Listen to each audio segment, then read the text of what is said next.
Հարգելի լրագրողներ, հարգելի հանրություն, այսօր մենք ապրում ենք մի ժամանակահատվածում, որտեղ ամենամեծ արժեքավոր կապիտալը դա անկեղծությունն է, որովհետև անկեղծությունն ու ազնվությունն է, որը կարող է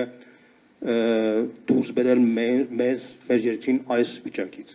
որտեղ շատերը կարող են ասել, որ նման իրավիճակներ, նման բռնաճնշումներ վերջին 30-35 տարվա մեջ միշտ էլ Հայաստանում եղել են։ Ինչ տարբերություն նախկին, այսպես ասած, իշխանությունների ժամանակվա եւ այսօրվա։ Ես հիմա կփորձեմ այս խնդիրը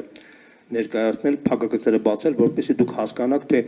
ինչ ահռելի վտանգների առաջ է կանգնած Հայաստանը եւ որն է այդ գլխավոր տարբերությունը։ Տեսեք, մենք ունեցել ենք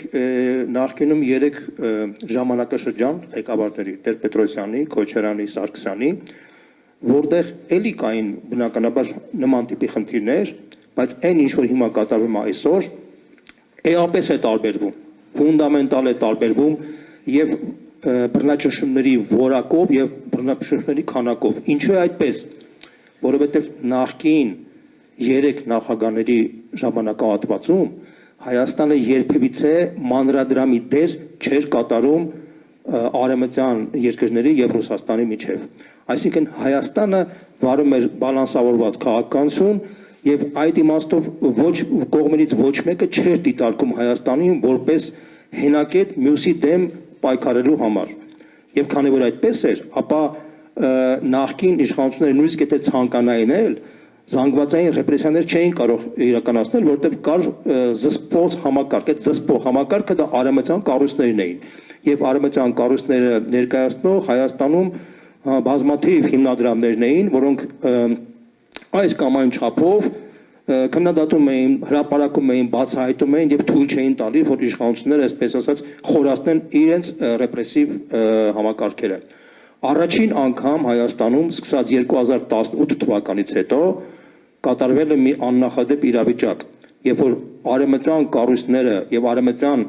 շրջանակները ակտիվորեն աջակցում են այս իշխանությանը բոլոր իրենց քայլերի տրամաբանությամբ, իսկ առաջին անգամ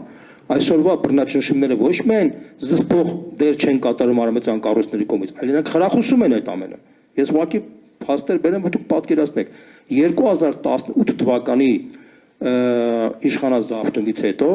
կար ժամանակահատվածում իշխանությունը, այսպես ասած, գրավեց նաև օրենսդիր մարմինը, մենք բոլորս էլ գիտենք, որ դեմոկրատիայի հիմքը դա իշխանությունների տարանջատման սկզբունք, այսինքն օրենսդիր մարմնի, գործադիր մարմնի եւ դատական համակարգի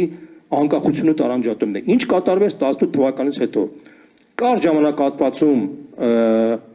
գրավվեց նաև օրենսդիր մարմինը, հետո հիշում եք գրավեցին դատական համակարգը, հետո հիշում եք գրավեցին սահմանադրական դատարանը, այսինքն բոլոր կառույցները Հայաստանում ենթարկվեցին մեկ մարդուն։ Սա աննախադեպ երևույթ էր եւ դա խրախուսվում էր, ոչ միայն չէր խոչընդոտվում, չէր զսպվում արևմտյան կառույցների կողմից, այլ նաեւ խրախուսվում էր նրանց կողմից։ Սա աննախադեպ է մեր գոնե պրակտիկայում նման բան չէր եղել, որտեվ եթե նախկինում արևմտյան կառույցներից կար դժգոհություն, որ չէին աջակցում կամ բավական չէին զսպում, ապա այս անգամ ոչ թե չեն զսպում, այլ իրենք են աջակցում, իրենք են խրախուսում այս բռնաճնշումները։ Ինչու են այդպես կատարում, որտեղ իրենք համարում են, որ քանի որ կա մեծ կոնֆլիկտ Ռուսաստանի հետ եւ քանի որ կա աշխարհաքաղաքական ավելի կարևոր խնդիր իրենց համար Հայաստանը դարձել մանրադրամ այս խաղի մեջ, իրենց համար իրենք ձևակերպել են այսպես կոչված հիբրիդային պատերազմի մի հատ փուչիկ, որի արդյունքում Նիկոլ Փաշինյանին տվել են կարտ բլանշ բոլորի դեմ բռնաճնշումներ անել եւ ձերբակալել բոլորին այն պատրավակով, որ այդ իր ընդդիմախոսները փաստացի ոչ թե քաղաքական ընդդիմախոս են, այլ այսպես ասած հիբրիդային պատերազմի գործիքներ։ Տեսեք, ինչ կատարվեց վերջին ընտրությունների ժամանակ։ Գործող ղեկավարը հայտարարում է նախընտրական արշավում, որ ինքը պատրաստվում է սպանել եւ կանոնավորել իր հակառակորդներին։ Դուք նման բան տեսել եք վերջին 30 տարվա ընթացքում, որ երկրի ղեկավարը ընտրություններից առաջ հայտարարի, որ իր օպոնենտները կամ պետք է գնդակահարվեն, կամ պետք է ձերբակալվեն, կամ պետք է սպանվեն, կամ չգիտեմ ինչ անեն։ Դուք պատկերացրեք, ավելին կարող եմ ասեմ, գործող ղեկավարը հայտարարում է, որ Հայաստանում մնացած բոլոր քաղաքական ուժերը դրանք քաղաքական ուժեր չեն, դրանք ընտրակաշառք բաժանողներ են, դրանք հանցագործներ են, դրանք հայրենիքի թշնամիներ են։ ուշադրություն դարձրեք, այս բառապաշարը շատ նման է նացիստական Գերմանիայում